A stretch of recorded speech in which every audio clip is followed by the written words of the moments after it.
भाइयों एवं बहनों, इस चुनावी समर में बहुत सारे मुखिया पद के उम्मीदवार आपके घर का दरवाजा खटखटा रहे होंगे, आपसे तरह तरह के लुभावने वादे कर रहे होंगे, आपको लुभा रहे होंगे। लेकिन दोस्तों, हमें सतर्क रहना है ऐसे लोगों से, क्योंकि आपने गलती से भी अपना कीमती और बहुमूल्य वोट किसी ऐसे वैसे व्यक्ति को दे दिया तो अगले 5 साल के लिए आपको पछताना होगा।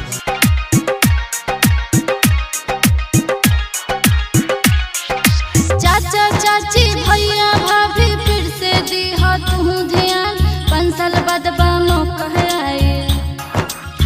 मौका ना दिहा गवाई, सुरेश भैया के दिहा जिताई,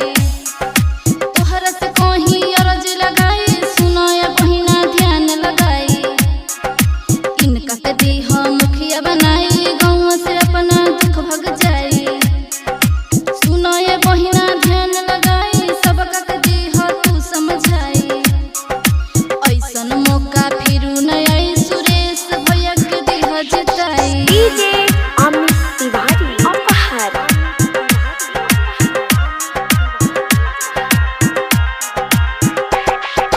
साचे बाटे इनकर माने, जनता पर देले पूरा ध्यान, इनकर बाटे चरित्र महान,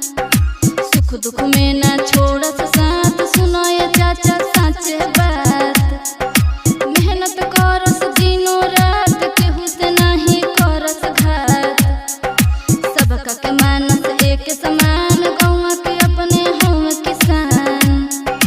इनका नियन के हूँ नइखे नेता, जनता के बारे पूरा चहेता, सुरेश भैया बारे महान, सुनो ये चाची दिहा ध्यान। डीजे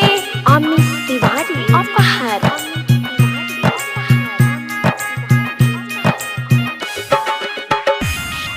क्षेत्र के अपना होई विकास, इनकर बाटे ई प्रयास, करो ए भैया तू विश्वास, शिक्षित होई गाँव जवार, इनकर बाटे ऊंच विचार, हर घर में भल बिजली पास, सबके मिलल इंद्र आवास,